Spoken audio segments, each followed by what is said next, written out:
சிறையில் பணத்திற்காக துப்பாக்கி எடுத்து நடிப்பவனல்ல தலைவன், தரையில் இனத்திற்காக எதிரி அடிப்பவனே தலைவன். செந்தமிழ் சொந்தங்கள் அனைவருக்கும் வணக்கம். அதாவதுங்க, இன்னைக்கு ஒரு தகவல் வந்திருக்கு. வாடகை வாயருக்கு கழக பரப்புரை செயலாளர் கொடுத்த தற்கூறிகளின் தலைவன், அந்த தலைப்பில் தான் இந்த காலம் நம்ம பேசியிருக்கோம். அதாவது நேற்றைய முன்தினம் நாந்தன் சம்பத் அவர்கள் தாவைக்கால தன்னை இணைத்துக் கொள்வதா போய் தாவைக்கால இணைஞ்சாருங்க. தாவைக்கால இணைஞ்சதும் ஆஹா விஜய் நான் உனக்கு ஃபேனு அப்படின்னு சொன்னதுக்கப்புறம் அதை மக்கள் மனதில் பேட்டிலையும் சொல்லியிருந்தார் வேறு. ஆஹா இந்த முறை எதாவது பரப்புரை செயலாளர் பொறுப்பு வேறு கொடுத்துட்டாங்க. என்னத்தையா பரப்புறது, எதாவது பரப்பியா அப்படின்ற மாதிரி நகைச்சுவை பண்ணிட்டு அலைய போகிறாருங்க. இன்னும் நமக்கு வர்றதுக்கு நிறைய நகைச்சுவைகளும் காணொலியும் இருக்குது. வர தேர்தல் நெருங்க நகைச்சுவை எவ்வளோ தூரம் வரப்போதோ. ஏற்கனவே ஒன்றும் தெரியாமல் ஆடிட்டு இருக்கானுங்க. இதில் வேறு பொறுப்பேற கொடுத்துட்டாரு, அவ்வளோதான். இதுக்கப்புறம் கொஞ்ச நேரத்தை அப்புறம் பேசிவிட்டு ஆஹா விஜய் வாழ்க, அவர் வாழ்க, இவர் வாழ்க பேசிகிட்டு இருப்பார். அதுக்கப்புறம் வேறு ஏதாவது கட்சியில் அவருக்கு போன ஈடுபாடு வந்துச்சா அந்த கட்சியை பற்றி பேச ஆரம்பிச்சிடும் நம்ம வாடகை.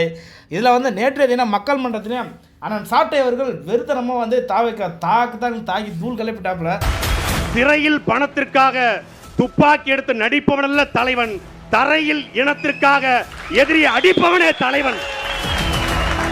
திரையில தலைவர்களை தேடாதன்னு சொல்லக்கூடிய அண்ணன் அவர்கள் ஏன் அப்பப்போ திரைத்துறையில் இருக்கக்கூடிய நடிகர்களுடைய ஆதரவுக்கு மட்டும் குரல் கொடுத்து பேசிக்கிட்டே இருந்தாரு? நீங்க ஊழலை ஒழிக்கிறேன்னு சொல்றீங்க, செங்கோட்டையன் அவர்களை நீங்க இது பண்றீங்க, அம்மாவுடைய புகைப்படத்தை வச்சுட்டு வராரு. அண்ணன் செந்தில் பாலாஜியை ஒரு ஆகச்சிறந்த ஊழல்வாதின்னு சொல்லி அவர் மேல எல்லா குற்றச்சாட்டுகளையும் வச்சது திமுக. இன்றைக்கு என்னன்னா அதே செந்தில் பாலாஜியை திமுகன்ற வாஷிங் மிஷின்ல போட்டு துவைச்சி எடுத்து காய வச்சு தியாகி ஆகிட்டாங்க. இப்போ அதே போல புத்த புருஷா நீங்களும் ஒரு வாஷிங் மிஷின் இறக்கி இருக்கிறீங்க. 1972க்கு பிறகு கலைஞர் கருணாநிதி திமுகவை கைப்பற்றி மோசமான ஆட்சியை கொடுத்தாருன்னு தெரிஞ்சிருச்சான். பிறகு எதற்காக 2021 வாடகை சைக்கிள் எடுத்துக்கிட்டு எடுத்த நாள் முதல் இந்த நாள் வரை கருப்பு சிவப்பு பெயிண்ட் அடிச்சுக்கிட்டு 2020 திமுகவுக்கு ஓட்டு போட்ட நீங்க திமுகவை எதிர்க்க தகுதி இருக்கா உங்களுக்கு? முதல்ல திரையில துப்பாக்கி எடுத்து சண்டை போடுற தலைவன் இல்லை, தரையில் மக்களுக்கு எதிராக நிற்கிற எதிரிகளை அடிக்கிறவனே தலைவன் அப்படின்ற மாதிரி சாட்டை அண்ணா மக்கள் மன்றத்தில் பேசியிருந்தார். அதுக்கு தாவைக்கா தரப்புலேருந்து ஒருத்தர் பதில் கொடுத்துருந்தாருங்க. அவர்களுக்கே பேர் போன செந்தில் பாலாஜி திமுக அரவணைச்சு அவர் ஒரு வாஷிங் மிஷின் மேலே வச்சுன்னுக்குறாங்க அப்படின்னா, அப்புறம் இதுக்கு நெறியாளர் என்ன பதில் சொன்னாங்க அப்படின்னா, அதெல்லாம் நீங்கள் புது வாஷிங் மிஷின் வாங்கிருக்கீங்களோ அப்படின்ற மாதிரி அவங்கள கலாச்சி விட்டாங்க. ஏன்னா தாவேக்க எல்லாரும் கலாய்க்க ஆரம்பிச்சு அவனை எங்கடா போகுது மூலா கடிச்சுன்னா என்னடா பண்ணுறது?